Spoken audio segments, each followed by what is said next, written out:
Is Lord of the Rings Fellowship of the Ring the worst licensed game ever made? Is the combat frustrating, boring, and kinda lame? Does the ending really make you sit there and think, I wasted 6 hours of my life for this? Why am I so stupid? Well, I needed to know. I needed to experience it firsthand, and I needed to find out for myself if this game is as bad as everyone says it is. So I did.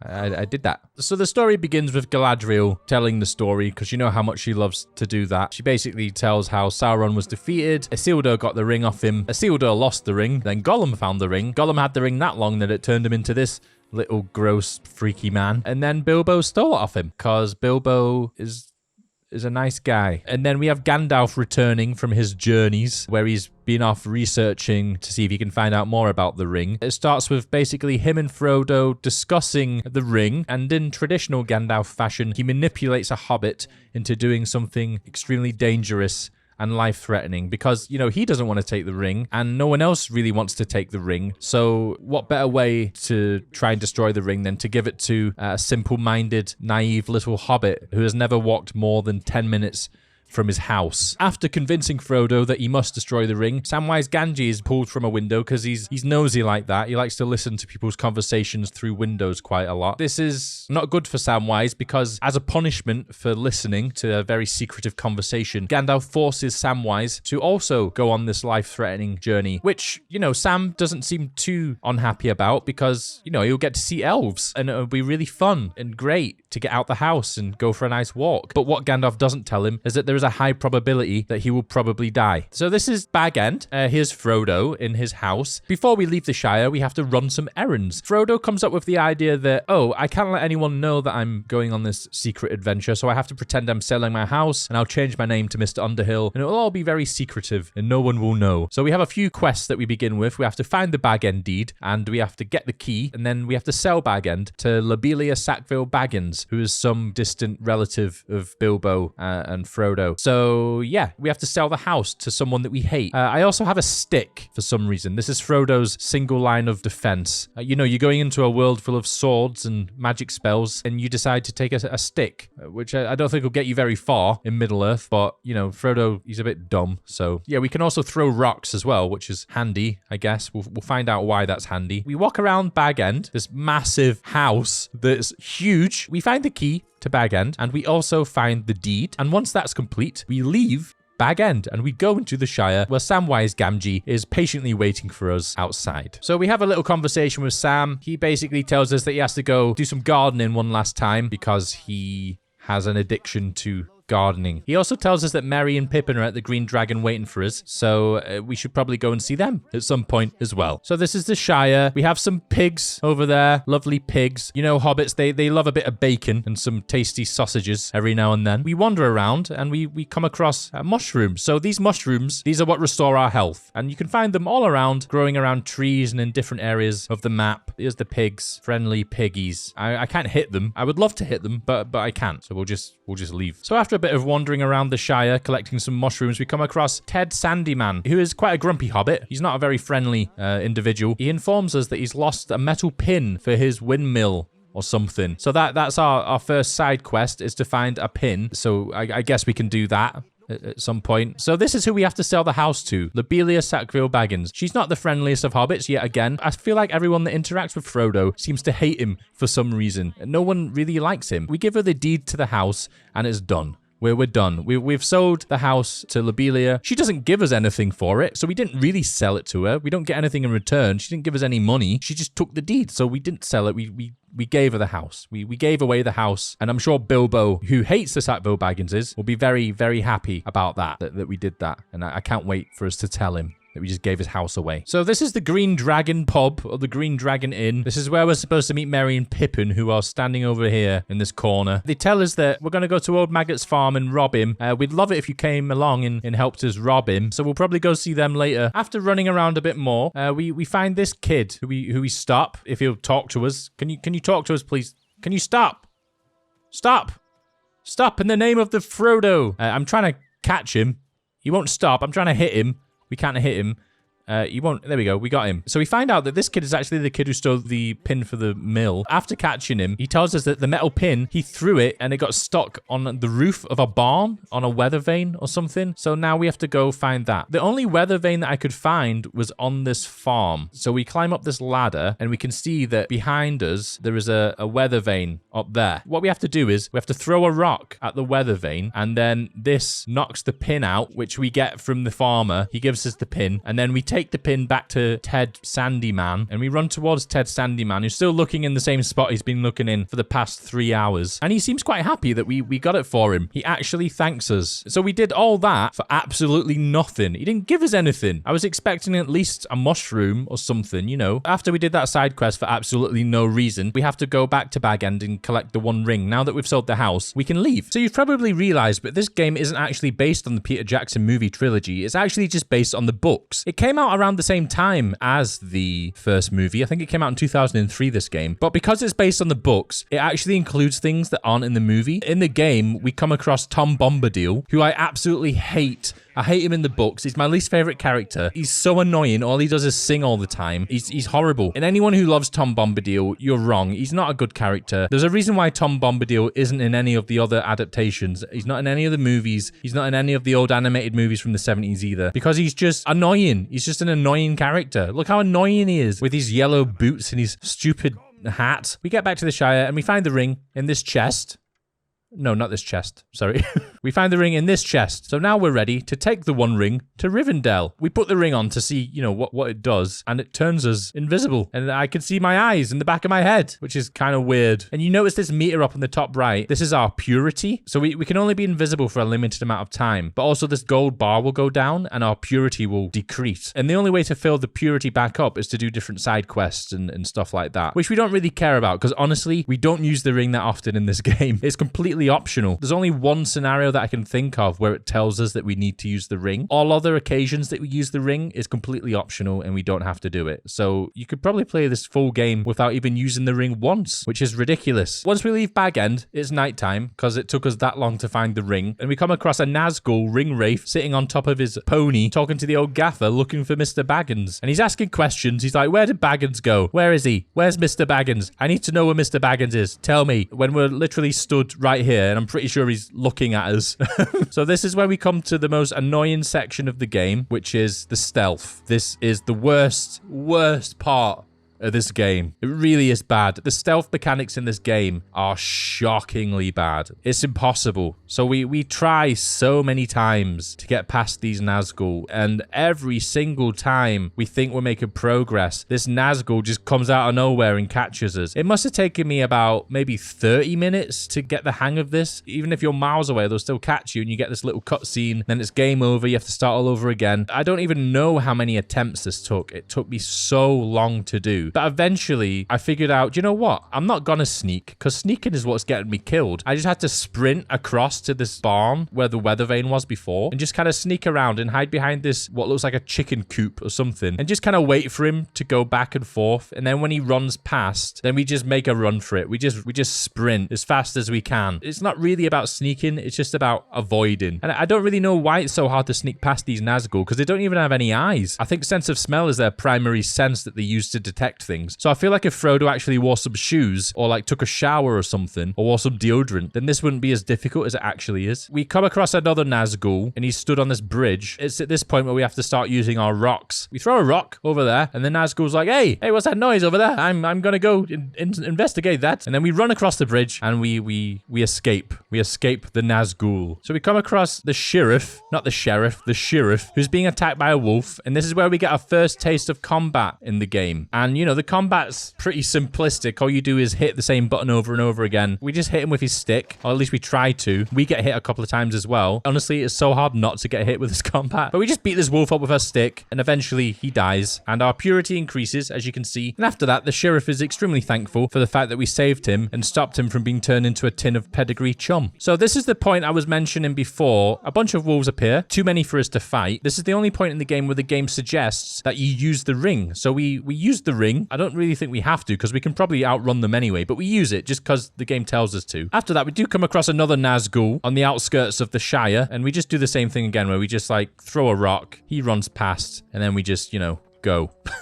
We did it. We escaped the Shire. It took a while. It was frustrating. The sneaking mechanics were really, really annoying. But once we do it, we escape. And we get to Farmer Maggot's farm, where we come across Sam, Merry, and Pippin. They're about to steal some mushrooms. But before that happens, Farmer Maggot opens the gate, sees that we're trying to steal mushrooms, shouts at us in an angry fashion, and then offers to help us by sneaking us out of the Shire in his wagon, because that makes total sense. So next up, we're at the Old Forest. And once we arrive, Sam, Merry, and Pippin all disappear. They get lost in this forest that's playing tricks on us, and yeah, they all vanish. So it's up to Frodo. He has to find them. The thing I like about this level is the soundtrack. I like the music. It creates quite a scary atmosphere, quite haunting, quite tense. There's some like sound effects of like twigs snapping and stuff in the background, which can be quite unsettling at times.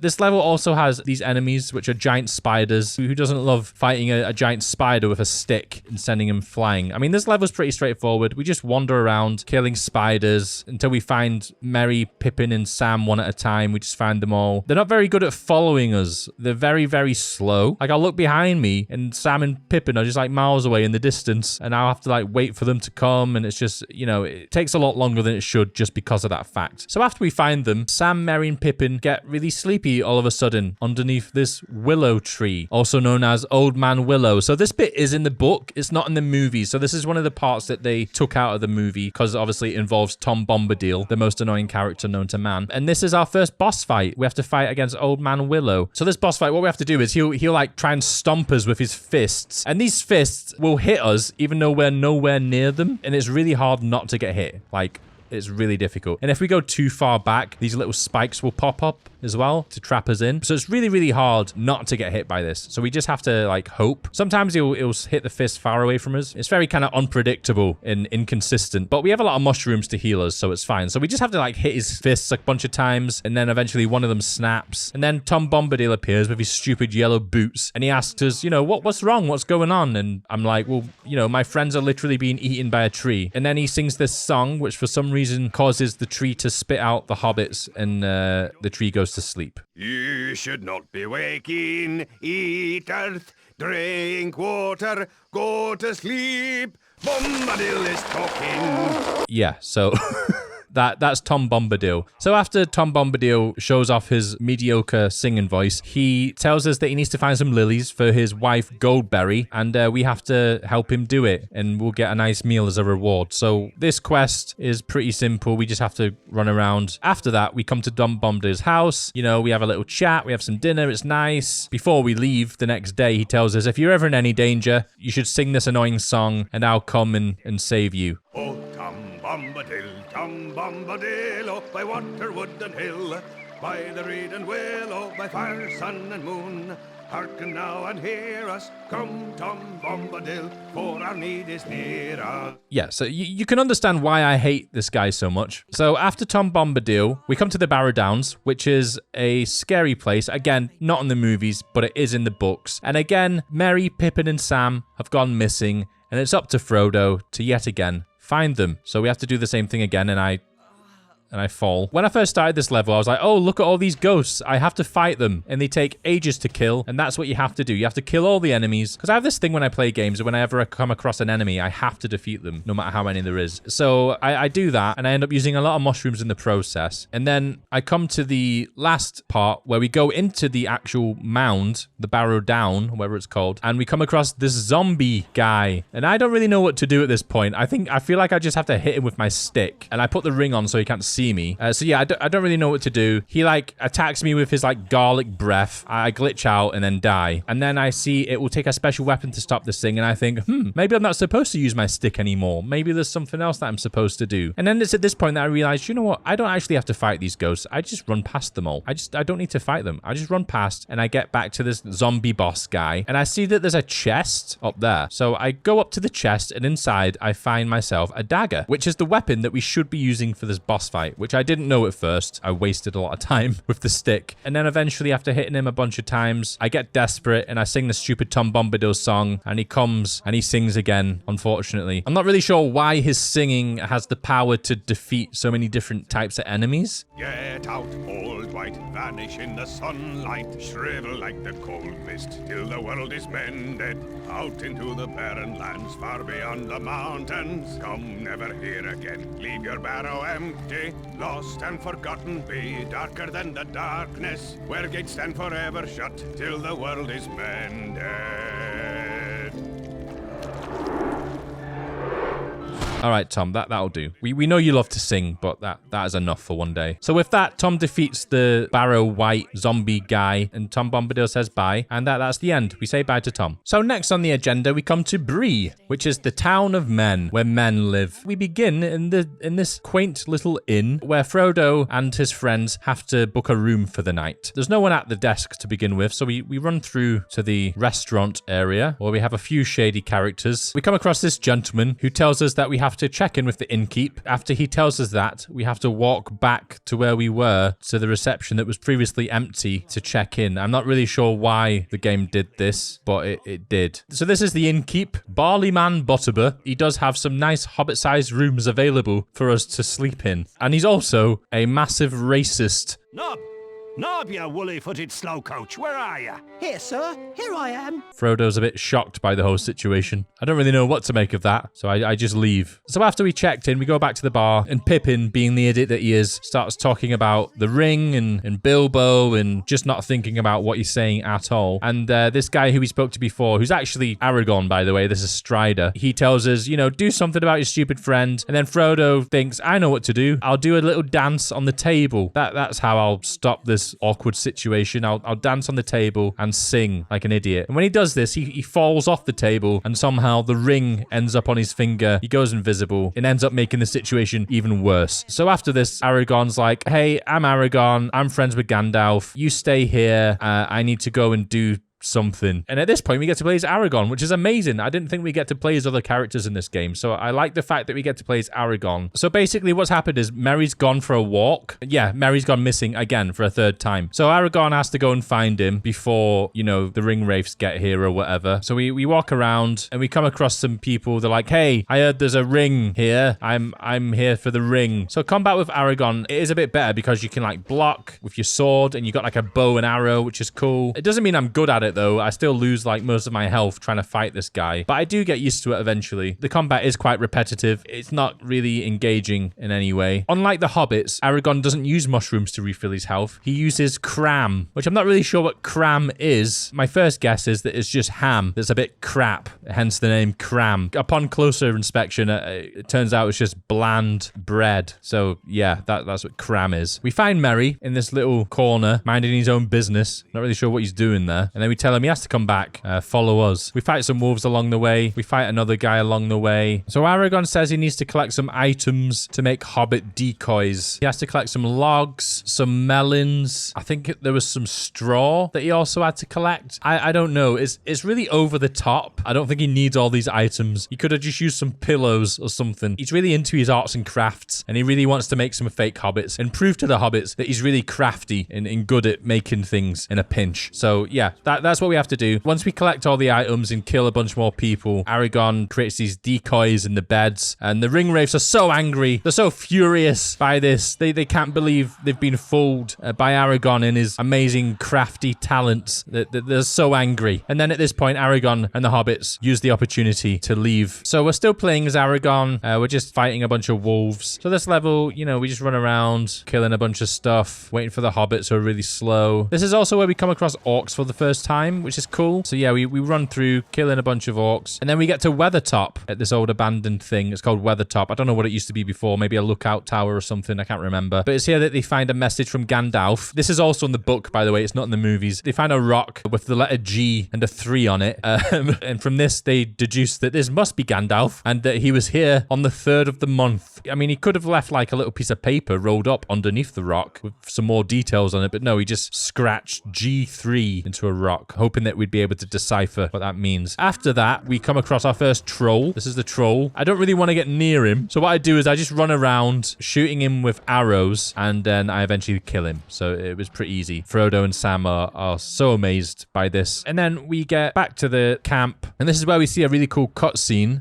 where the Nazgul appear, and Frodo, being the idiot that he is, thinks, oh, I know, I'll put the ring on. That's a good idea. That'll help me escape from the ring wraiths. So he puts on the ring like an idiot, but this just makes him see the ring wraiths for what they really are, horrible ghouly ghosts. And then the Nazgul stabs him, and it hurts, and Frodo's in a lot of pain, and he stabs the Nazgul in the toe as a retaliation, and the Nazgul's not happy about that. He's pretty angry. He just got stabbed in the toe. And then Aragon appears with fire, and it's at this point we're playing as Aragon again. We just have to hit the Nazgul with fire a bunch of times whilst protecting Frodo, and then they just run away eventually because they get kind of bored of it, I think. After that, we're still playing as Aragon. We just kind of have to scout ahead, kill some more orcs and trolls. That's about it. There's some wolves as well. So after that, we come across this overly enthusiastic elf called Glorfindel. Again, this also differs from the movie because it's actually Arwen who they meet in the movie, but in the books it's Glorfindel, and he tells us, Frodo, take the horse. You're wounded. You should take the horse and ride to Rivendell on the horse. And then he shouts this. Ride on!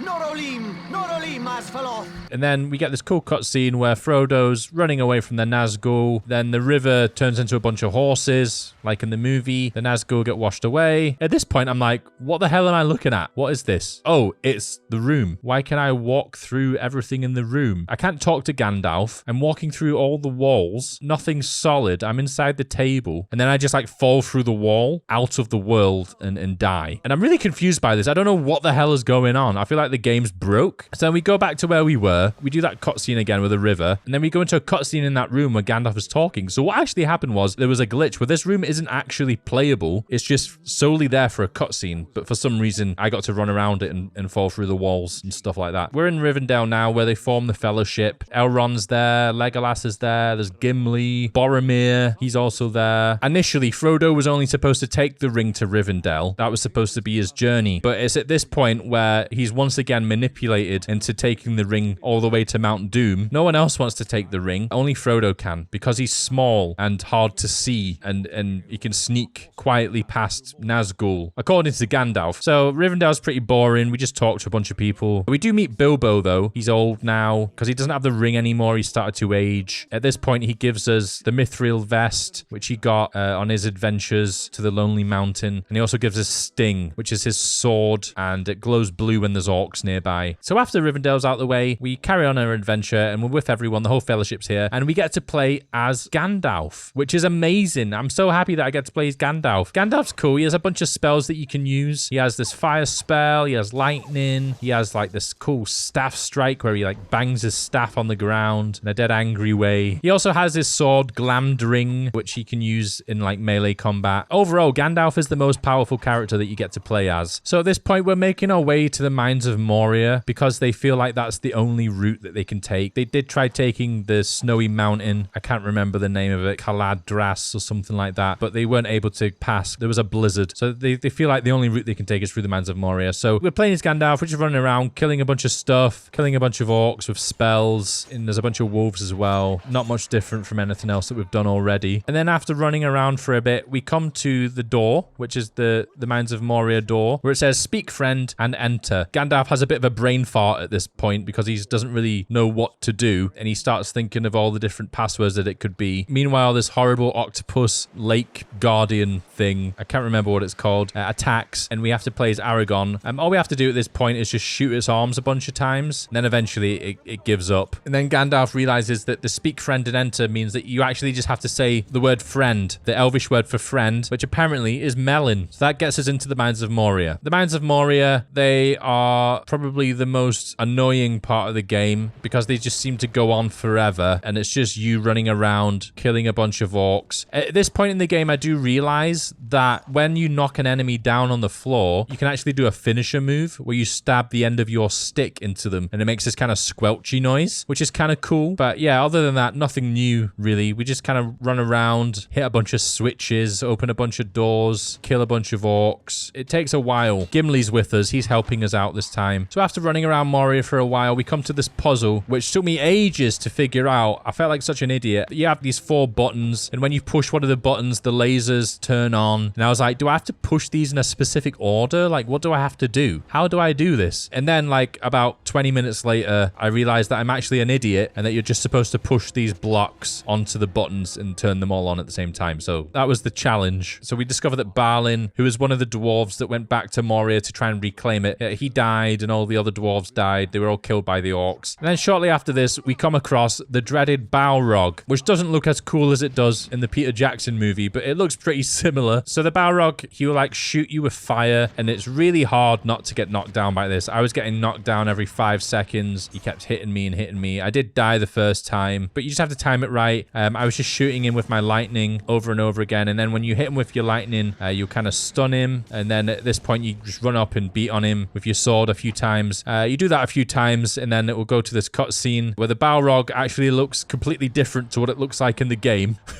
It doesn't look the same. It's like 10 times bigger. Gandalf breaks the bridge. The Balrog falls, whips Gandalf round the leg and pulls him down with him. And that's the end of Gandalf. After the Mines of Moria is complete, we spend some time with Galadriel in the woods. We stay there for a little bit. Again, this is just like Rivendell. It's kind of boring. You don't really do anything other than talk to characters. There is a point where Frodo and Sam look into Galadriel's mirror. Frodo sees a vision of the future. I think it's to do with like the battle at Gondor or something. I don't know. Once we leave Galadriel, we kind of see a scene with Boromir and Frodo where Boromir's trying to convince Frodo to take the ring to Gondor, and Frodo's like, no, I don't think that's a very good idea. I don't really trust you, Boromir. I think I'll go on my own and take it somewhere else. At this point, we come across the Uruk-hai that are Saruman's creations. They're like half orc, half men. They can walk in daylight and stuff like that. So yeah, we just run around killing a bunch of stuff. There's some orcs, there's some trolls, some more orcs. That's about it, really. We reach a point where there's a flying Nazgul. He's not too happy about Frodo stabbing him in the toe before, so, you know, he's out for revenge. This boss fight is kind of ridiculous because the first stage, we just kind of run up to him and we just hit him. He doesn't do anything. He just stands there and lets us hit him a bunch of times. And then after that, he remembers, oh, hang on a minute, I can fly. I've got wings. So he starts flying around, shooting this garlic breath at us. And then we have to kind of just dodge it. And I'm trying to figure out how to hit this guy. I don't know how to hit him because he's so fast going around and I can't really get a good angle from where I am. I then realized that there's like this vantage point that I can stand on. So I guess, or maybe you're supposed to stand on this. And then I just kind of like follow him around, and then when he flies over me, I'll just shoot him whilst dodging his garlic breath at the same time. I do this a couple of times, and this eventually triggers this cutscene. Then Legolas uses his amazing bow skills, shoots a Nazgul out of the sky like a floppy pigeon, and then we win. And then all the hobbits start jumping around like they actually did something when they didn't. And then Galadriel's looking in a mirror. She's like, oh wow, that was fun to watch. They did a really good job. Wow, well done, guys. And then that's it. That's the end of the game. If you enjoyed the video, please be sure to like it, as it does help me out a lot. The more likes this video receives, the more it will help me out as a creator.